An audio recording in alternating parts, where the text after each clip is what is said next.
Let's dive into a powerful idea that could, and I mean really could, change how we own pretty much everything. We're talking skyscrapers, rare art, you name it. It's called financial tokenization, and trust me, it's something you're going to want to wrap your head around. All right, to get us started, let's just do a quick thought experiment. Think about all those super valuable things out there. What does a giant skyscraper, a one-of-a-kind Picasso, or a vintage Ferrari, what do they all have in common? Well, for most people, the answer is pretty simple. They're basically impossible to own. It's an all-or-nothing deal, right? You can't just walk up and buy a single window on a skyscraper or, one headlight on that classic car. But what if we could just completely flip that rule on its head? What if you could own a tiny, verifiable piece of these massive assets? Now that is the core promise of tokenization. So to really get how this works, let's use a simple analogy.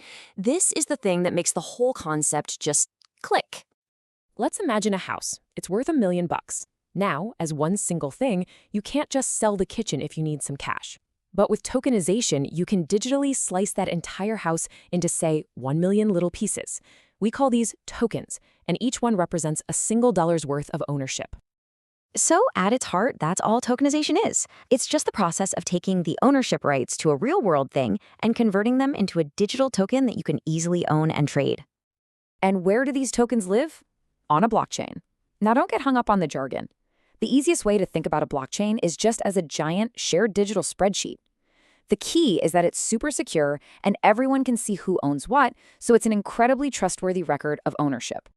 Okay, so we've digitally sliced up a house into 1 million little bits. But so what? Why is that a big deal?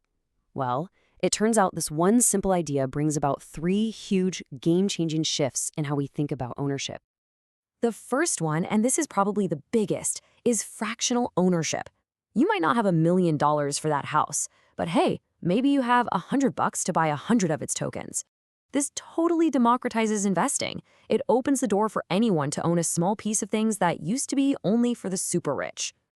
The second massive change is all about a word you hear in finance a lot: liquidity. It sounds complicated, but all it really means is how easily and quickly can you sell something and get your money back. And this chart just lays it out perfectly. A physical house is super illiquid. Selling it takes lawyers, paperwork. It can take months. But selling your digital house tokens, that could happen in seconds on a digital market that's open 24/7. It makes that same asset incredibly liquid. And number 3 is just a huge boost in efficiency, because you have that public spreadsheet, the blockchain. It cuts out a ton of middlemen, like lawyers and escrow agents. A normal property sale can take, 30, 60 days? A tokenized sale is a direct transfer from me to you, and that transaction is recorded instantly for the whole world to see. Now, this isn't some sci-fi futuristic idea. I want to be clear about that. This is already happening. So let's look at a few examples of how tokenization is being used in the real world right now. For instance, there's a company called Realty that's tokenizing rental properties.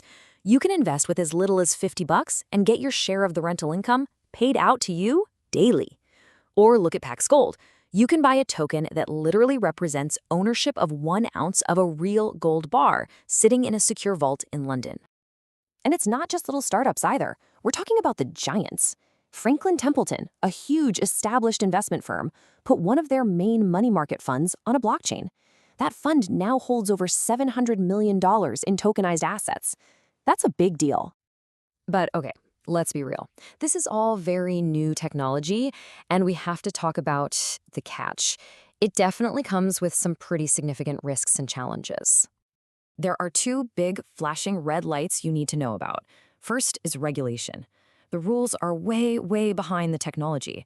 Is a house token a piece of property, or is it a security like a stock? The legal side is a huge, messy, unanswered question right now. And second is security. When you own these tokens, you are your own bank. If you lose your private key, your password, your tokens are just gone forever. There's no forgot password button to click. So, with those risks in mind, let's zoom out for a second and look at the grand vision here. What is the big picture? At the end of the day, tokenization is about something much bigger than just finance. It's really about changing the very idea of ownership.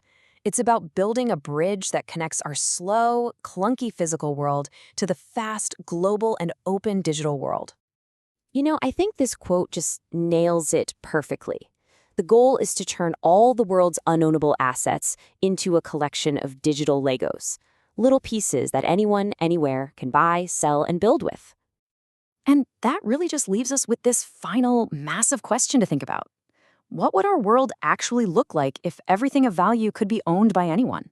The implications are just enormous, and it's a future that tokenization is making possible, one little digital piece at a time.